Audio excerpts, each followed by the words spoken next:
Yeah, so Mark is the founder and CEO of Ditch Carbon, and Ditch Carbon, we'll find out more about it, but they are specialists in analyzing your, I guess, supplier data, the suppliers you deal with, and then generating recommendations about from that data to improve or reduce your emissions. So without further ado, I'll just drop that in there with Mark's contact details. If you ever want to reach out to him, I hope you don't mind me sharing your email there, Mark. I didn't actually get permission from you, but it's there now, and phone number. But yes, so thanks, Mark. Hand over to you, and really looking forward to this talk. Thank you, John. Yeah, I'm assuming that's all GDPR compliant, John, in terms of sharing personal holiday data. Yeah. Totally fine, of course. Yeah, so I'm just sharing my screen and running through a few slides, talk you through very briefly what Ditch Carbon does, and then I've got some specific advice I think that will be quite useful for you, you know, in your particular roles. We've also got a very generous volunteer, Carnforth Town Council, has given us some data, and we're going to run through their data and show what the analysis tells us about what they could potentially be doing differently.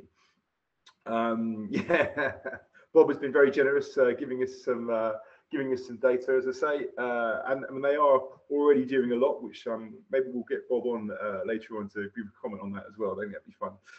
But good, I'll just share my screen and take it from there. Please do dive in with questions. We're very fortunate to have Jess on hand to answer questions. So just checking you can see the right screen now. Can you see a Ditch Carbon Climate for Data action screen, everybody? All good, Mark. All good, brilliant. I'm just trying to, yeah, okie dokie then. All right, good. All right, so look, with Ditch Carbon, we're all about getting data, carbon data, into the places where decisions are being made.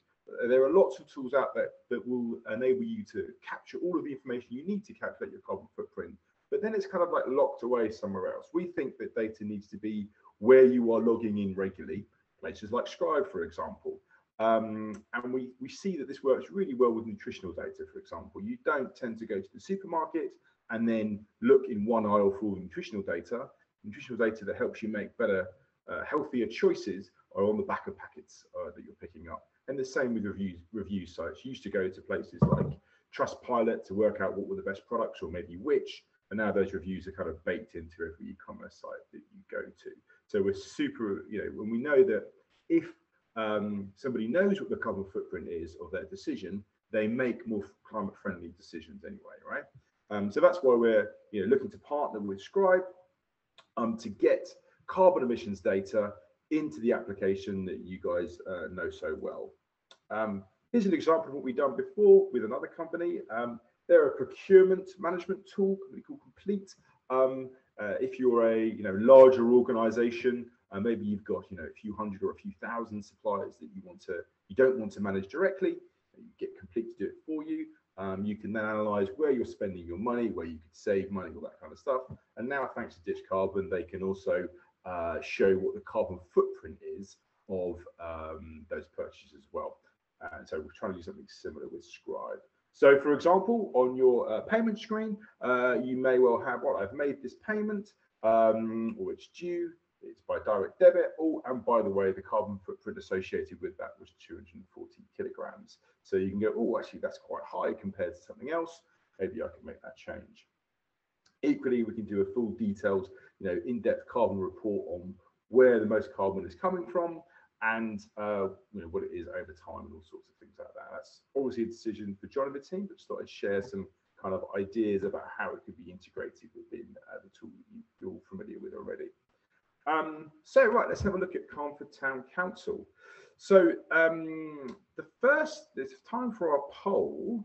So we calculated over the period for the data that Bob gave us, it's about 55 tons of carbon were emitted by Carnforth Town Council. So if we pop the poll up now, I'd like you all to have a guess which one of these is equivalent to 55 tons that Carnforth Town Council emitted in the last 12 months. So it's a one new brick built house, 50% of the average business lifetime born today, 4 business class trips to the USA, or the savings from loss insulation over 40 years.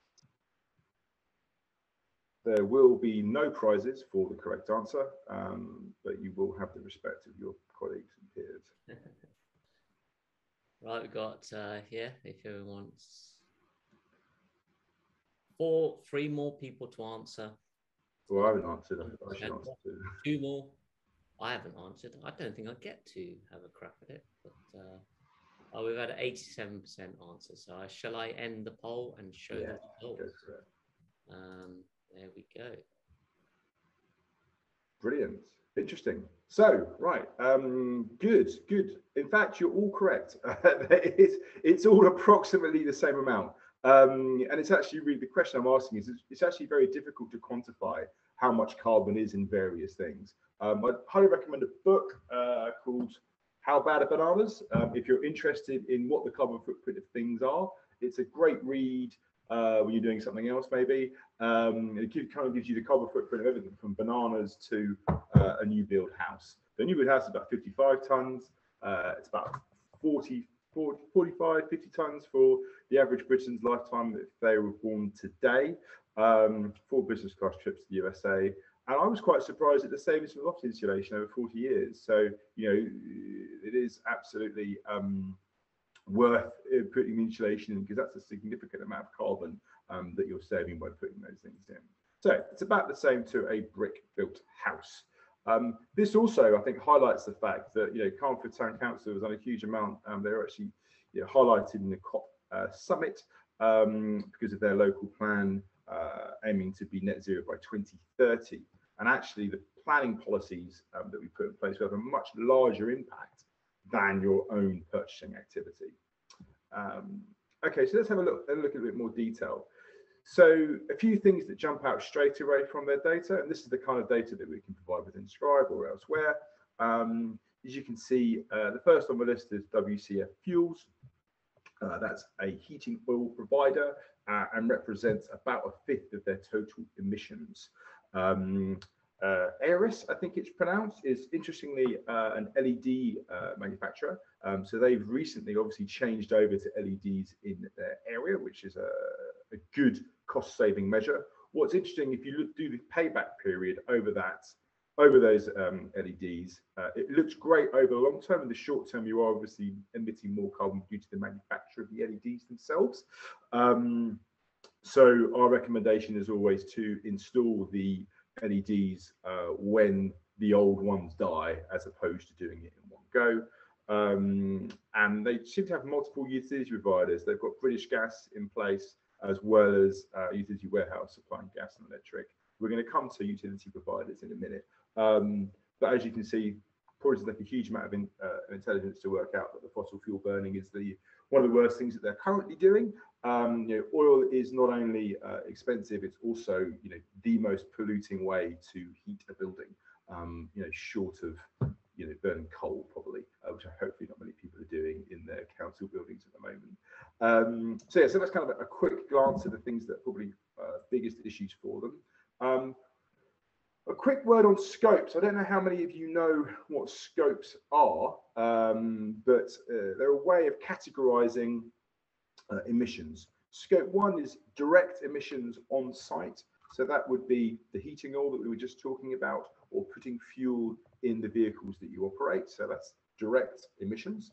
Scope 2 is emissions generated to provide utilities, mostly electricity. And Scope 3 is everything else. So in most organizations, about 85 to 95% of their emissions are in Scope 3.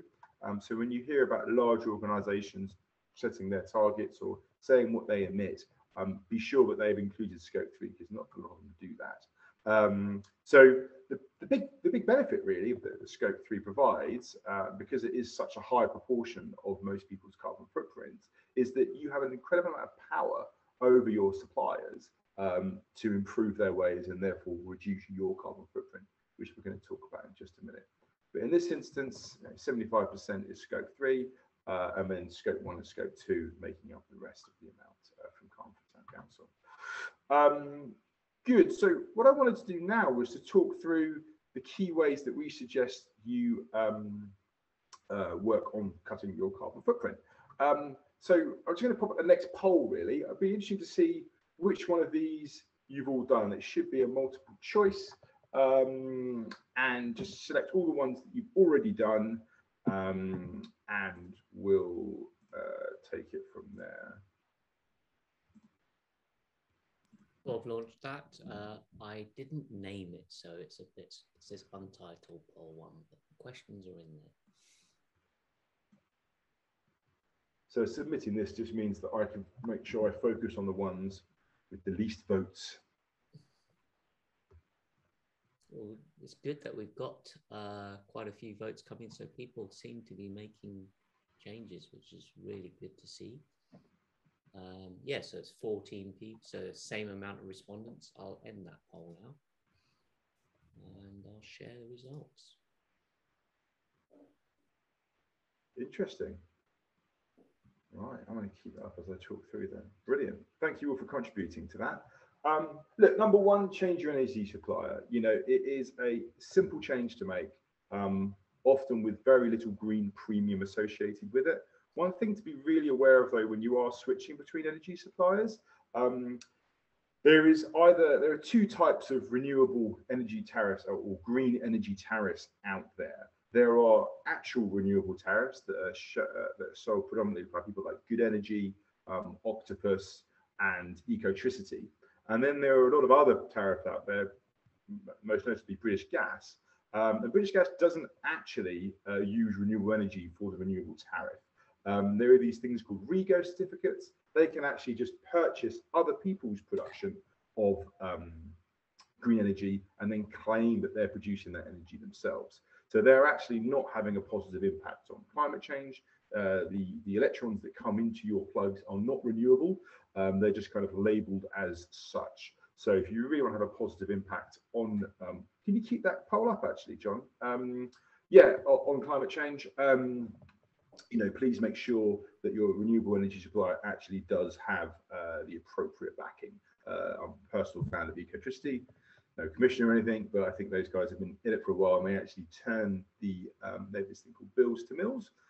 So every time they get on the customer board, they're putting that money into building more wind farms to increase the global, the national capacity for renewable energy. Controlling air conditioning and heating. Again, a super simple change, and effectively maintaining air conditioning is another very important point. Poorly maintained air conditioners are inefficient, and they also are more likely to leak the refrigerant gases. Refrigerant gases are 10, 20, 30 times more damaging than carbon dioxide is in the atmosphere. So it's essential, if you've got a rickety old air conditioning unit or heating unit that relies on refrigerants, same with fridge freezers, that kind of stuff. Very important to get them serviced to ensure they don't fail and release those gases into the atmosphere. Just knocking your thermostat down by a couple of degrees has a huge impact. There's great technology out there now that will only heat the building when there's occupants there. Again, not expensive to install, produces cost savings as well as carbon savings.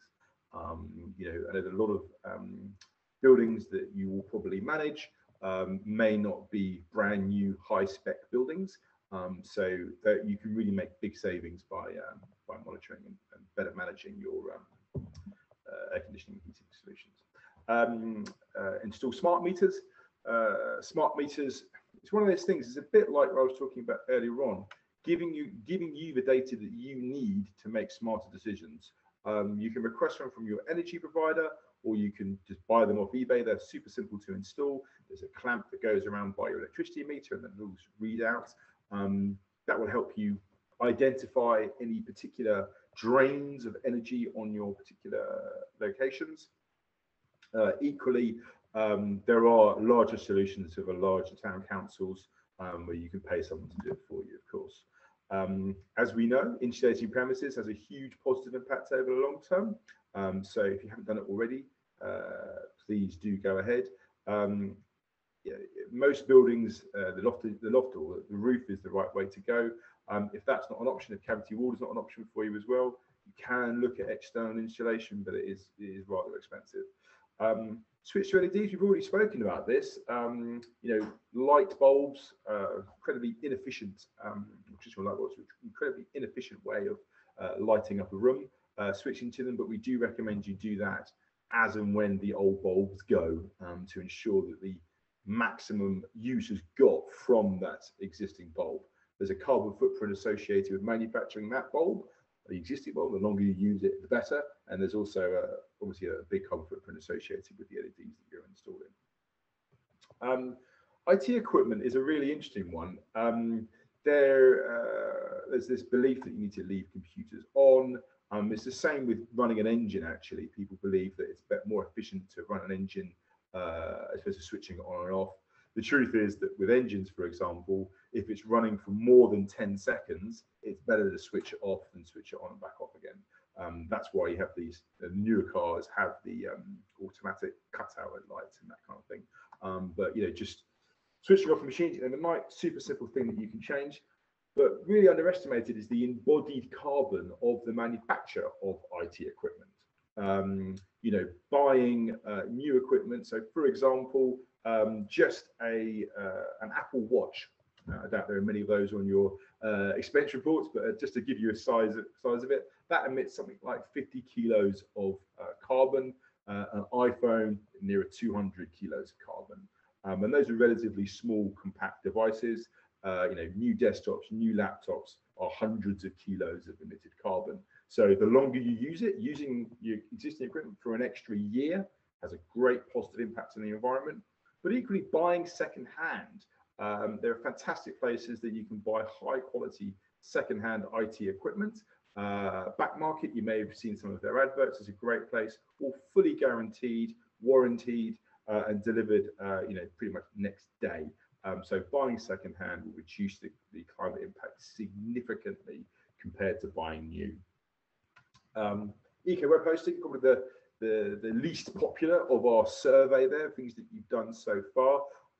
Servers, depending on, you know, how big the websites are that you're using or applications that you're running, you know, servers are incredibly carbon intensive, often fueled by the cheapest method possible, because, you know, hosting is a competitive marketplace, so people don't tend to invest in the renewables as much.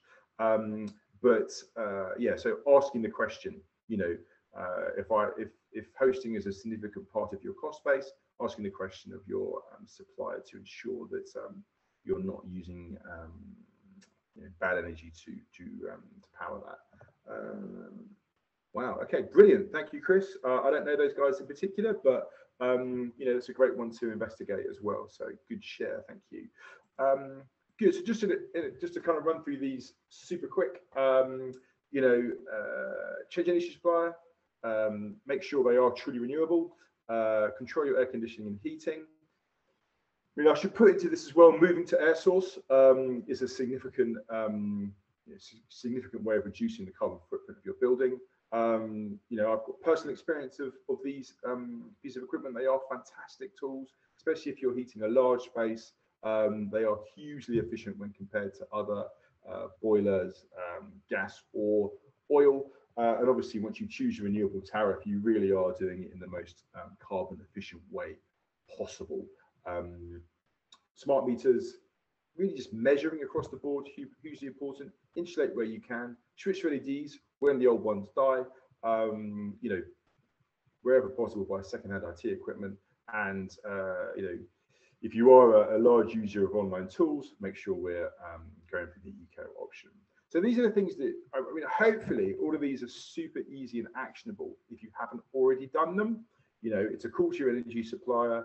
It's getting some maintenance people out to make sure that your heating and air conditioning is set to the most efficient way. Another one's your energy supplier. In shape, that's probably relatively complicated. LED is super simple to do. IT equipment, also quite simple, and eco hosting, hopefully relatively simple to do as well. I think if you do all those things, you would have already made a huge difference to the carbon footprint of your organization.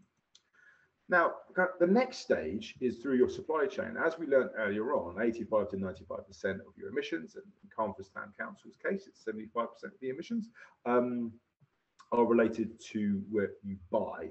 Now, the thing that we found is just starting the conversation has an enormous impact.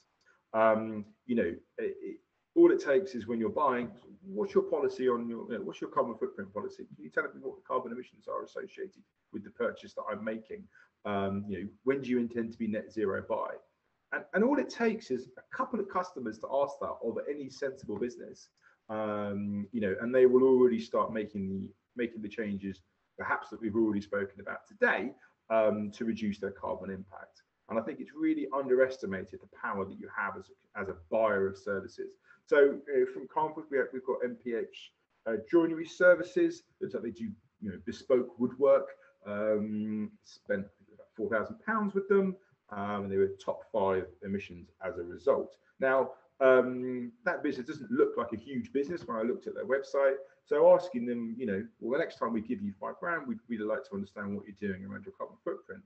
They will respond and they will have to take action. And that's a fantastic way of cascading out your climate goals through your local community. And if you're making a large purchase, just put it as one of the criteria that you're selecting them on. Simple questions. Are you measuring?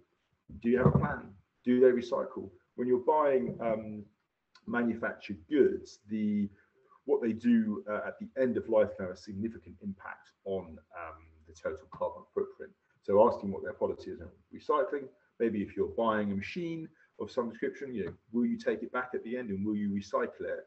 Immediately just changes the conversation. So I encourage you always to ask the question, and in Ditch Carbon, there's a tool where you can send this out automatically. So that's the kind of the quick run through. We've left plenty of time for questions and answers. Thank you for listening so far. I think most people are still here. So please let me know of any questions that you've got. Cool. Thanks, Mark. That's perfect. Bob, are we able? I don't want to put you on the spot, Bob, but are you there? Yeah, I'm here. Cool. Do you want to unshare your screen there, Mark? I do have problems with this sometimes, but I will try. Can you make me stop? Can I? Yeah.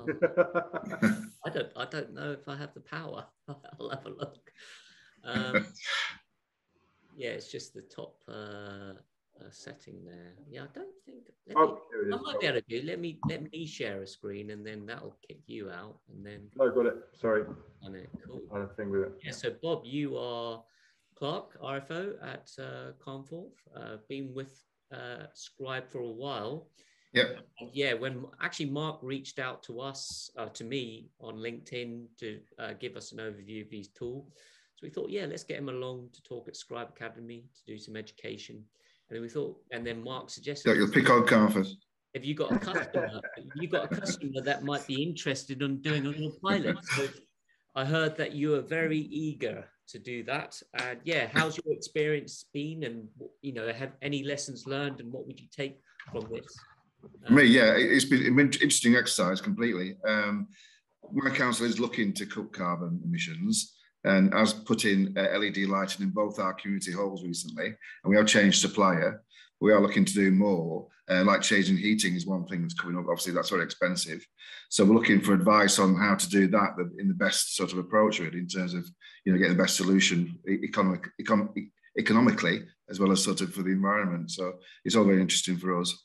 Yeah, very keen to be involved in anything like that and work with Mark and his colleagues to do so. That'd be great.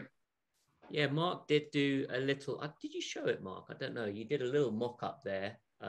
He tried to force. So we obviously have our accounts package, which and then you've kind of shown what it could be like to have a carbon report in, because, you know, obviously with the accounts package, you're tracking, you have all your suppliers in there, and then the Ditch Carbon tool can ingest that data and then provide, along with your normal transactional reports and everything, you could have a carbon report in there.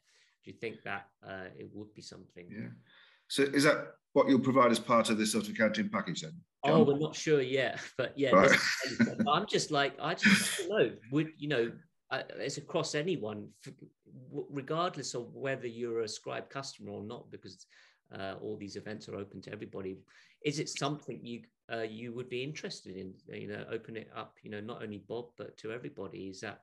Do you think, you know, it's something that's important for you to initially start collecting that data, which kind of Mark is saying, to get your baseline, and then make adjustments over time to track your emissions?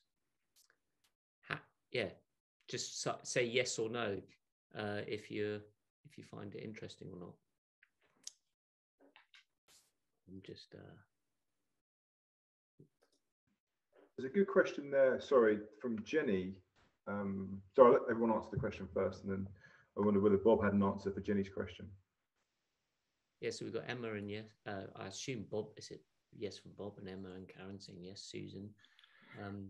I think it would be, I mean, we're certainly going to look at it, but yeah, I think it's super important, people, because initially it's just getting your baseline, you know, and you're already adding all this data, you know, with your payments to your suppliers. So it's quite easy with the tool from Ditch Carbon to start tracking your emissions. And you don't necessarily have to do anything about it straight away, but then you can come back with recommendations, implement them, and see your reports change. So yeah, it's good to see that people are interested in that.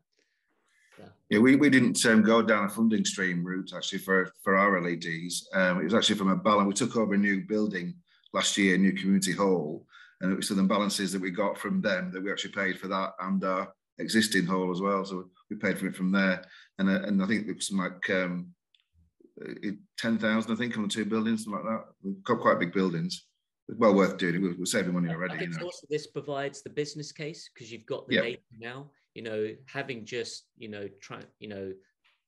just transaction, but turning this into data in terms of emissions, you can take it to the councillors and show, you know, to get decisions made and recommendations.